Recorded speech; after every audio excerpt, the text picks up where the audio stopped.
অনুরোধ করে যুবক, প্লিজ যুবক, হৃদয়টাকে মেরে ফেলিও না। তুমি দেখো না, তোমার বয়স 22, 10 বছর বয়সে মা বলেছে স্কুলে যা, মাদ্রাসা যা, মানুষ হবি, ভবিষ্যৎ ভালো হবে। তুমি শোনোনি, ক্রিকেট, ফুটবল, সিনেমা, নাটক, কোথায় বিয়ে, কোথায় গায়ে হলুদ, গান বাজনা বাজিয়ে তোমার জীবন কাটাই দিছো। যুবক দেখো, 22 বছর বয়সে তুমি মূর্খ। তোমার পাশের বন্ধু পাইলট স্কুলে পড়ে, হ্যাঁ 10টা টিউশনই পড়ায়, 30,000 টাকাও কামায়। হ্যাঁ, তুমি যাকে বিয়ের প্রস্তাব দিচ্ছ কেউ রাজি নাই, ওর জন্য 5টা ঘর আসে, ওর মা বলছে এখনো ছোট, আরো পড়াশোনা করুক, আর তুমি বিয়ের জন্য হন্য হয়ে খুঁজতেছো। কোনো রিক্সাওয়ালা তোমাকে মেয়ে দিতে রাজি? তুমি দেখো 10 বছর 15 বছর বয়সে যদি মায়ের ওই কথা মেনে নিতা, তাহলে তুমি আজকে উপকৃত থাকতা। আমি জামশেদ মজুমদার 27 বছর বয়সে এসে তোমাকে বলছি তুমি গান বাজনা ছেড়ে দাও। ইনশাআল্লাহ 60 বছর পরে মারা গেলে, 30 বছর পরে মারা গেলে, 70 বছর পরে মারা গেলে ওই উপকৃত হবা। আর তা না হলে এই গান বাজনার সাথে তুমি তোমাকে ধ্বংস করে দিচ্ছ। যেদিন নিঃশ্বাস বন্ধ হয়ে যাবে সেদিন হলেও বুঝবা, বুঝতে তোমাকে হবেই। জমিনের উপরে বোঝো অথবা জমিনের নিচে বোঝো, বুঝতে তুমি হবে। শোনো, আল্লাহ কোনো কিছু বলেছে আর তুমি বুঝবা না, আহা হা, পার পাওয়া যাবে না। তবে তোমাকে বলি, যা করেছো করেছো, যা গান বাজনা শুনেছো শুনেছো, এবার আল্লাহকে ভয় করে সব ছেড়ে ইস্তেগফার করো, বলো আল্লাহ আমাকে ক্ষমা করেন, আমার এই 2 কানে গলিত সীসা ঢালিয়েন না ইয়া আল্লাহ। ছিলাম কিন্তু আমি উপলব্ধি করতে পারিনি, ইয়া আল্লাহ আজকে আমি উপলব্ধি করছি। আল্লাহ আমি আর কখনো বাদ্যযন্ত্র দিয়ে নিজেকে আনন্দিত করব না। এই হারাম যা আপনাকে রাগান্বিত করে, আমি আর কোনোদিন এই হারাম দিয়ে নিজেকে আনন্দিত করব না। আমি অনুরোধ করব, চিটাগং শহরে থাকি, বেশি দিন হয় না, তবে কারো বিয়ে হলে আর 2 দিনও ঘুম হয় না, এত পরিমাণ গান বাজনা বাজায়, আল্লাহি হৃদয় ভেঙে যায়। আল্লাহর কসম, কি দিয়ে বুঝে আপনাকে? মন চায় মারামারি করি, মন চায় গালাগালি করি, মন চায় ঝগড়া করি, মন চায় ওর বিয়ে ভেঙে দেই, মন চায় নিজে পুলিশের ওসি হয়ে ওদের সবগুলো বন্ধ করি, মন চায় রাজনৈতিক নেতা হয়ে লাঠিছোটা নিয়ে এদেরকে পেটানো শুরু করি, মন চায় আল্লাহর থেকে অনুমতি আসুক, ওহি বন্ধ হয়ে গেছে, মন চায় আল্লাহ তুমি ওহি পাঠাও, একটাকে গলায় পাড়া দেই কতক্ষণ। মন চায় নিজেকে যদি অনেক জ্ঞানী, অনেক কিছু হতাম, কোথাও গিয়ে যদি বলতাম গান বন্ধ করো, যদি বন্ধ করে দিত, যদি এমন কিছু হতাম, কত কিছু যে মন চায়। তোমার বিবাহ তুমি রামশ্যাম যদুমধুর মতো করে ফেলেছো। যুবক, তুমি কেন কবুল পড়ে বিয়ে পড়ো? আমার তো বুঝে আসে না। বাবা, আপনি কেন আপনার ছেলেকে কবুল পড়িয়ে বিয়ে দিচ্ছেন? আমার বুঝে আসে না। ভাই, আপনি কেন আপনার মেয়েকে কবুল পড়িয়ে বিয়ে দিচ্ছেন? আমার বুঝে আসে না। আপনার মেয়ে হলুদ কাপড় পরে, মাথার মধ্যে খোপা দেয়, 3 জনে এসে দুধ খাওয়ায়, 4 জনে কোলে নিয়ে নেয়, 6 জনে গান বাজায়, 10 জনে এসে হলুদ মাখে, শুধু বুঝি মৌলবি দিয়ে কবুল পড়ালে বুঝি মুসলিমের বিয়ে হয়? শুনুন, আপনার নবী মুহাম্মদুর রাসূলুল্লাহ সাল্লাল্লাহু আলাইহি ওয়াসাল্লাম কবুলের পদ্ধতি দিয়ে গেছেন, তাই কবুল পড়ায় মুসলমানের বিয়ে মনে করেন না। কিন্তু বাকি যেগুলো করেন এগুলো কার পদ্ধতি? কার? মিথ্যা কথা বলবেন না। হুজুর ডেকে খুতবা পড়ে কবুল পড়ে বিয়ে কার পদ্ধতি? আল্লাহ নবীর। এই গান কার পদ্ধতি? কেন করতেছেন? ওটা তো আপনার বিয়ের অংশ। বিয়ে না হলে তো বাজাতেন না। বিয়েকে কেন্দ্র করে যেমন কবুল বলছেন, বিয়েকে কেন্দ্র করে তো গানটা বাজাচ্ছেন। কয়জন নবীর উম্মত আপনি? আপনার নবীর নাম কি? আই এম আস্কিং ইউ, আপনার নবীর নাম কি? আমার নবীর নাম মুহাম্মদ রাসূলুল্লাহ সাল্লাল্লাহু আলাইহি ওয়াসাল্লাম। Who is the messenger of Allah for you? আপনার জন্য আল্লাহর নবী কে? কোন নবীর সুন্নাত পালন করলেন গান বাজিয়ে? আপনার জন্য আমার বিল্ডিংটা ভেঙে পড়বে, বলে রাখি ছাড়বো না। আল্লাহ তুমি আমার ভাইদেরকে হিদায়াত দাও ইয়া আল্লাহ, ছাড়বো না। এই যে ভূমিকম্প হলো আপনার গান বাজনা বাজানোর কারণে। মুহাম্মদ সাল্লাল্লাহু আলাইহি ওয়াসাল্লাম কি মিথ্যা কথা বলে? কারা কারা হাত তুলেন তো যে মুহাম্মদ সাল্লাল্লাহু আলাইহি ওয়াসাল্লাম জানে না, মুহাম্মদ সাল্লাল্লাহু আলাইহি ওয়াসাল্লাম জানে না, এরকম কারা কারা স্বীকার করে? আল্লাহ নবী বলেছে, যখন বাদ্যযন্ত্র বেড়ে যাবে, গায়িকারা সম্মুখে এসে নাচবে, তুমি অপেক্ষা করো, পাহাড়গুলো কেঁপে উঠবে, পৃথিবীটা নড়ে উঠবে। জালজালা ইযা জুলজিলাতিল আরদু জিলজালাহা, যখন পৃথিবী প্রবল কম্পনে প্রকম্পিত হবে, ওয়া খরাজাতিল আরদু আসকালাহা, যখন এই মাটি তার ভিতরে যা আছে একদম লাথি মেরে বের করে দেবে, লাশ হোক আর যাই হোক, মাটি বলবে যে বের হও, বের হও আমার থেকে, বের হও, আমি তোর আর কাউকে রাখবো না।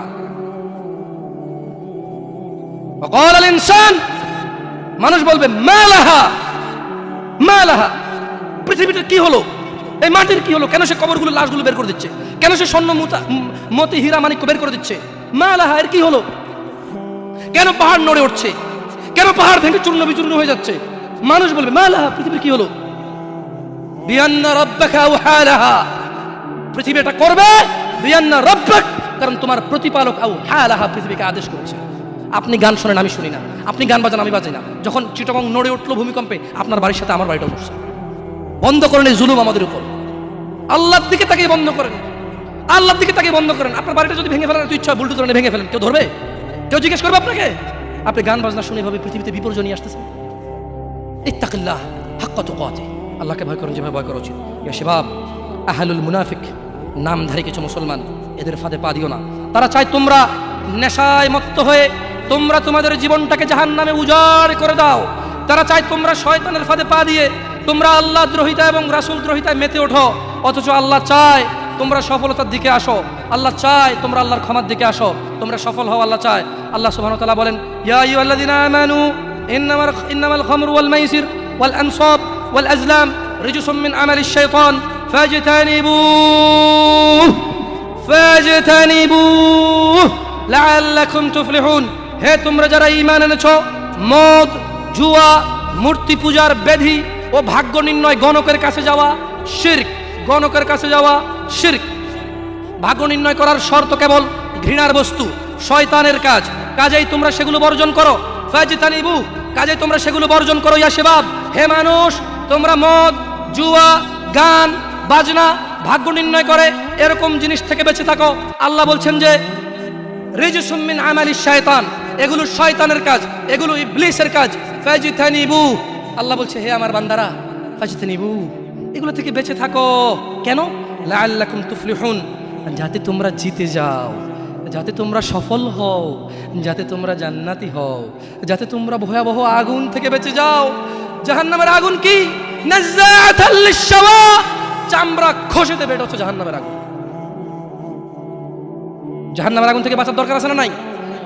এইভাবে এলোমেলো চলাফেরা, শুক্রবারের নামাজে গিয়ে বাকি সব বাদ দিয়ে নামাজও পড়বো, শুধু খাবো। আরে বাস্তবতা এমন, এখনকার ঘুষখোররা বলে যে শুনেন 3 লাখের নিচে হবে না, আপনাকে বুঝতে পারতেছি না, জোরের টাইম চলে যাচ্ছে, দিলে দিন না দিলে যায় নামাজ যাই।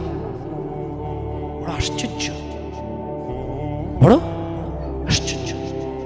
আরে ভাই, নামাজ আল্লাহর সাথে অপরাধ, ক্ষমাকারী কে?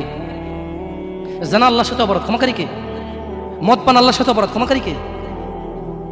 কিন্তু যার থেকে ঘুষ নিছেন, এটা কি আল্লাহর হোক না মানুষের হোক? ক্ষমাকারী কে? মানুষ, আল্লাহ না। আল্লাহ ক্ষমা করবে না, আল্লাহ নিজের উপরে হারাম করে দিয়েছে এটা। আপনি যদি বলেন যে আমি 3 দিন ভাত খাবো না, পারবেন? এই ওয়াদার উপর থাকতে পারবেন? নাকি খিদের বেলা খেতেই হবে? আল্লাহ এতটাই ক্ষমতাবান, তিনি যদি বলেন যে আমি এটা করবো না, তিনি এটা না করে থাকতে পারেন। অনেকে বলে যে আল্লাহ চাইলে পুরুষটাকে মহিলা বানাইতে পারবে। আমরা বলি যে আল্লাহ চাইলে সবই পারবে, কিন্তু আল্লাহ এখানে বলে যে আমি চাইবই না এটা। আর আল্লাহ এত ক্ষমতাবান, আমি এটা করবো না বলে পৃথিবীর কেউ জোর করে ওনাকে করাইতে পারবে না। আমরা কথা বুঝতে পারছেন? এই জন্য মানুষের হক যে নিচ্ছেন আপনারা, আল্লাহ ক্ষমা করবে না। তো প্রশ্ন, আল্লাহ এত ক্ষমতাবান, আল্লাহ ক্ষমার মালিক না আল্লাহ?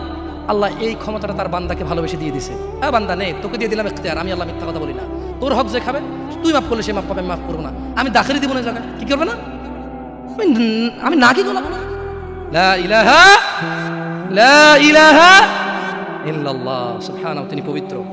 তো তারা চায় তোমরা মদ, জুয়া, নেশায় ব্যতিব্যস্ত হয়ে থাকো। নামধারী মুসলিমরা চায়, মুনাফিকরা চায় এটা। কাফেরদের দোষ দিয়ে লাভ নাই, 90% মুসলমান দেশ, আপনারাই তো বলেন। তা কাফের কি করে এখানে? এখানে মদের আড্ডার মালিক মুসলমান, এখানে গানের আড্ডার মালিক মুসলমান, এখানে ডিস কেবলের মালিক মুসলমান, এখানে মানুষ মারে মুসলমানের কথা, এখানে মানুষ বাঁচায় মুসলমানের কথা, এখানে দুজনে যায় উঠা নিয়ে চলে আসে কাউকে মুসলমানের কথায়, মুসলমানের বাড়ির নিচে মসজিদ, মুসলমানের দোকানের উপরে মসজিদ, মুসলমানের ঘরের পাশে মসজিদ। মুসলমান নামাজ আসে না, কাফের দোষ দিবেন কিভাবে আপনি? সবই তো মুসলমান। তো এরা কি মুসলমান না মুনাফিক? এরা মিথ্যাবাদী। কি আপনারা মনে কষ্ট নিচ্ছেন যে আমাদেরকে গালি দিয়ে গেল? ওয়াল্লাহি ওয়াল্লাহি ভুল বুঝিয়েন না। আমি এই কথাগুলো বলে বোঝাতে চাচ্ছি, আপনি যে নামাজ পড়েন না, এটা ছাড়া বিকল্প নাই। আমি বলি না যে আপনি খারাপ জাহান্নামে চলে যাবেন, না। আপনার মালিক কে?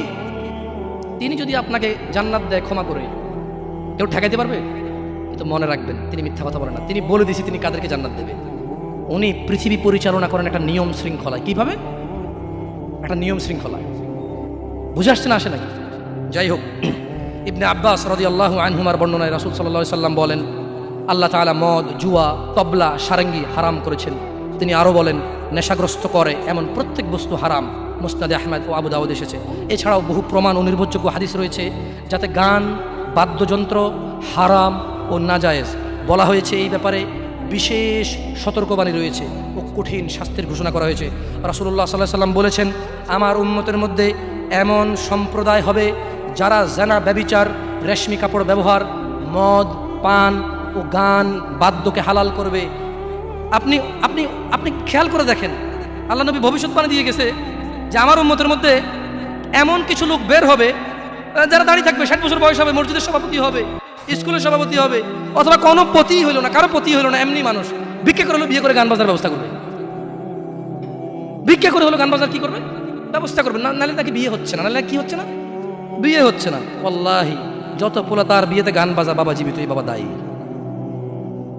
যদি ওই বাবা বিয়েতে উপস্থিত থাকে, বাবা ছেলেকে ডাইরেক্ট বলবে, শোনো তোমার যৌবন আছে, তোমার ইনকাম আছে, তোমার ক্ষমতা, তুমি গান বাজনা বাজাবা। আমি বাবাকে আল্লাহ ক্ষমতা দিছে, আল্লাহকে আমি রাজি থাকবো না, তোমার বিয়ে হবে না। মেয়েকে বলবেন তোর বিয়ে হবে না, তুই গায়ে হলুদে যাবি, মানে আমি খালি এখান থেকে সরে যাই আর বলবো যে এইটা আমি বিয়েতে থাকবো না, এই বিয়ে হারাম, গান বাজনা বাজতেছে, গায়ে হলুদ হচ্ছে, আমি বিয়েতে থাকবো না, এটা আল্লাহ আমার পাওয়ার দিচ্ছে। তুই মক্কার ইমামে যদি বিয়ে পড়াস আর আমি না রাজি না থাকি, তোর বিয়ে হারাম। বুঝাচ্ছে না, আসে নাই? পোলাই যদি মাইয়ে যদি নিজের পাওয়ার ইস্তেমাল করে, আপনিও নিজের পাওয়ার ইস্তেমাল করেন। বলেন যে কি পাওয়ার দেখাস না আমার সাথে, আমি তোর বাপ, কি পাওয়ার দেখাস তুই? তুই আমাকে জাহান্নামে নিয়ে যাবি? নো, ফেরাউন পারেনি, নমরুদ পারেনি, আবু জাহেল পারেনি, আবু লাহাব পারেনি। তুই আমার জন্মের ছেলে, তুই এমন কাজ করবি আমাকে জাহান্নামে নিয়ে যাবি? না, আমি তোর সাথে একমত না, এই কাজে আমি নাই, এই কাজে আমি। বলতে পারবেন? বলতে পারবেন? দেখুন, বলতে পারেন আর না পারেন, এখানে স্বীকৃতি দেন আর না দেন, বলা উচিত। যাই হোক, রাসূলুল্লাহ সাল্লাল্লাহু আলাইহি সাল্লাম বলেন, যে ব্যক্তি দুনিয়াতে মদ পান করবে যে ব্যক্তি দুনিয়াতে মদ পান করবে ও তওবা করবে না, সে আখিরাতে তা থেকে বঞ্চিত থাকবে। দেখুন দিনী ভাইয়েরা, জিনা ব্যভিচার এত পরিমাণ বেড়েছে। হে মুসলমান, হে মানুষ, মুনাফিকের ফাঁদে পা দিও না। তারা চায় তোমরা বেহায়াপনা, নির্লজ্জতা, নোংরামো, অশ্লীল চরিত্রকে আপন করে নাও, যা তোমাদের দুনিয়া ও আখিরাতকে সম্পূর্ণ ধ্বংস করে দিবে, যা তোমরা তোমার নিজের ও তোমার ভবিষ্যৎ প্রজন্মের দুনিয়া ও আখিরাত অন্ধকার করে দেবে। এই ব্যাপারে আল্লাহ সুবহানাহু ওয়া তাআলা সূরা আল ইসরা বলছেন, ওয়ালা তাকরাবুজ জিনা, তোমরা জানার কাছেও যেও না, ইন্নাহু কানা ফাহিশাতাও ওয়া সাআ সাবিলা, নিশ্চয়ই এই জানা ব্যভিচার, নিশ্চয়ই এই জানা ব্যভিচার, নিশ্চয়ই এই জানা ব্যভিচার অশ্লীল, অশ্লীল, অশ্লীল, অশ্লীল, নিকৃষ্ট, নিকৃষ্ট, নিকৃষ্ট আচরণ। রাসূলুল্লাহ সাল্লাল্লাহু আলাইহি সাল্লাম বলেন, জানাকারী ব্যক্তি যখন সে জানা করে ওই সময় তার ঈমান থাকে না। চোর যখন চুরি করে ওই সময় সে মুমিন থাকে না। মদখোর, নেশাগ্রস্ত লোক যখন সে নেশা করে ওই সময় তার ঈমান থাকে না। চিন্তা করে দেখেন তো, মদ খাওয়া অবস্থা মারা গেলে কি হয়ে মরলেন বলেন তো? যতই হজ করেন কি হয়ে মরলেন? হজ করতে কে বলছে? আল্লাহ। হজ করতে কে বলছে? মুহাম্মদ সাল্লাল্লাহু আলাইহি সাল্লাম। নামাজ পড়তে কে বলছে? আল্লাহ। নামাজ পড়তে কে বলছে? মুহাম্মদ সাল্লাল্লাহু আলাইহি সাল্লাম। ওই একই মুহাম্মদ সাল্লাল্লাহু আলাইহি সাল্লাম বলছে, চোর চুরি করার সময়, মদখোর মদ খাওয়ার সময়, জানাকারী ব্যক্তি যতক্ষণ ওই মহিলার সাথে থাকে এর ঈমান কি? বলেন কতদিন বাঁচবেন? কে আছেন বলতে পারেন? আবারও পাইলাম না। আমি ভাবছি এতক্ষণ ওয়াজ শোনার পর একটু সাহস হবে, বলবো যে আমি এতদিন বাঁচবো। তো যে জানা করতে গেলেন তার মানে গ্যারান্টি আছে যে যা জানাটা না করে চলে আসবো, তারপরে মরবো তওবা করে, না? এরকমই তো কিছু নাকি? আল্লাহ আমাদেরকে বুঝার তৌফিক দান করুন। দেখুন দিনী ভাইয়েরা, আল্লাহ সুবহানাহু ওয়া তাআলা বলছে যে নিশ্চয়ই তোমাদের ধন সম্পদ ও তোমাদের ছেলে সন্তান তোমাদের জন্য পরীক্ষা এবং তোমাদের শত্রু। কিছু কিছু ক্ষেত্রে ছেলে সন্তান ধন সম্পদ কি শত্রু। যে এই ছেলের জন্যই তো রেপ করে আসছে, আপনি বলছেন যে না আমার ছেলে নির্দোষ, 5 লাখ টাকা উকিলকে দিয়েছেন, 10 লাখ টাকা অমুককে দিয়েছেন, 3 লাখ টাকা অমুককে দিয়ে একটা মেয়ের জীবন নষ্ট হয়ে গেল, আপনি পরোয়াই করেননি। কার জন্য এটা করেছেন বলেন তো? আপনার নিজের জানা করার কারণে নাকি ছেলে? নিজের জন্য না ছেলের জন্য? হ্যাঁ, তো বলেন এই ছেলে কি শত্রু না মিত্র? এই ছেলের এই যে আপনি একটা অন্যায়কে সাপোর্ট করে গেলেন, যদি আল্লাহ আপনাকে জিজ্ঞেস করে আপনার বাচ্চা আছে, এই অন্যায়টা আপনি কার জন্য করছেন? কার জন্য? তাহলে এই ছেলেকে শত্রু না বন্ধু? এই জন্য দিনী ভাইয়েরা, আমি এতক্ষণ থেকে আপনাদেরকে কিছু নসিহত করেছি, আপনাদেরকে বলে রাখি, আপনি, শুধু আপনি না, এই পৃথিবীতে যত মানুষ আর জিন আছে সব যদি একসাথে হয়ে ফন্দি করে যুক্তিশলা পরামর্শ করে আল্লাহ দ্রোহিতা, আল্লাহ বিরোধী কাজ করে, আল্লাহর কিছুই যায়? জোরে বলেন তো, আল্লাহর কিছুই যায়? এই পুরো পৃথিবীর মানুষ এবং জিন সবাই যদি একসাথে কোনো গুনাহ না করে, শুধুই আল্লাহর অনুগত্য করে, আল্লাহর যেই ক্ষমতা, আল্লাহর যেই মহত্ব, কিছুই বাড়বে কিছুই বাড়াইতে, কিছুই কমাইতে পারবেন না। আপনাকে একটা কথা বলি, নিজেকে বেশি অপরাধী মনে করিয়েন না। আপনি এত ভালো আল্লাহ পেয়েছেন, আপনি এত ভালো রব পেয়েছেন। বনি ইসরায়েলের একজন লোক 99 জন লোককে হত্যা করলো। তারপর সে চিন্তা করলো আমার ভালো হওয়া উচিত, ক্ষমা পাওয়া উচিত, জাহান্নামের আগুন থেকে মুক্তি পাওয়া উচিত। বাবা আমি এই জাহান্নাম সহ্য করতে পারবো না, কিভাবে আমি জাহান্নাম থেকে বাঁচবো? তখন সে একজন জ্ঞানী লোকের খোঁজ নিল এবং জিজ্ঞেস করলো যে আমার কি ক্ষমা হবে? ওই লোকে বললো যে না না, তোমার তো ক্ষমা হবে না। একবারে তারেও মেরে কতজন পূর্ণ করলো? কিন্তু তার হৃদয়ে যন্ত্রণা কমেনি। ওই যে একটা যন্ত্রণা, কি কাজ করলে আমি ক্ষমা পেয়ে যাব, কি এমন কাজ করলে আমি আল্লাহর আযাব থেকে রক্ষা পাবো। সে আল্লাহকে প্রচন্ড ভয় পাচ্ছিল। অ্যাট দ্য সেম টাইম সে সিদ্ধান্ত নিয়েছিল যে সে আর হত্যাই করবে না, সে ভালো হয়ে যাবে, অন্যায় করবে না, সে অন্যায় করবে না। কিন্তু তার ভালো হওয়ার জন্য একটা গ্যারান্টি লাগবে যে কে আছে এমন যে আমাকে বলবে কি করলে আমাকে আল্লাহ ক্ষমা করে দেবে। ওই লোকটা যখন মারা যায় আল্লাহ তাকে জান্নাত দিয়েছে। কেন? সে ভালো হওয়ার ইচ্ছা পোষণ করেছে। আপনিও ভালো হওয়ার ইচ্ছা পোষণ করেন, করবেন তো ইনশাআল্লাহ। আর ভালো কখন হতে হবে? কালকে? কালকে কখন থেকে ভালো হতে হবে? না বিয়ের পরে। ভালো কখন থেকে হতে হবে? না চাকরির পরে। ভালো কখন থেকে হতে হবে? একটু দাঁড়িয়ে পাকার পরে, নাকি এখন থেকে? একটু নিজেকে প্রশ্ন করিয়েন। যখন বলবেন কালকে থেকে ভালো হয়ে যাব, মহা অন্যায় কথা। মানে আপনি নিশ্চিত গ্যারান্টি দিয়েছেন আপনি কালকে পর্যন্ত বাঁচবেন। এটা কত জঘন্যতম কথা না? আল্লাহ আমাদেরকে বোঝার তৌফিক দান করে দিন ভাইরা। একটা হাদিসে কুদসি শুনি চলে যাবেন ইনশাআল্লাহ তাআলা। বক্তা এসে গেছেন মাশাআল্লাহ আলাইহি। আল্লাহ ইয়াহফাযহু ওয়া ইয়াহফাযকুম। আল্লাহ সুবহানাহু ওয়া তাআলা ফেরেশতাদেরকে ডেকে বললেন। কাকে? কাকে ডেকে বললেন? ফেরেশতাকে। যে হে ফেরেশতারা, আমার কোনো বান্দা সে যদি গুনাহ করার ইচ্ছা করে, কি করার ইচ্ছা? তুমি লেখিও না।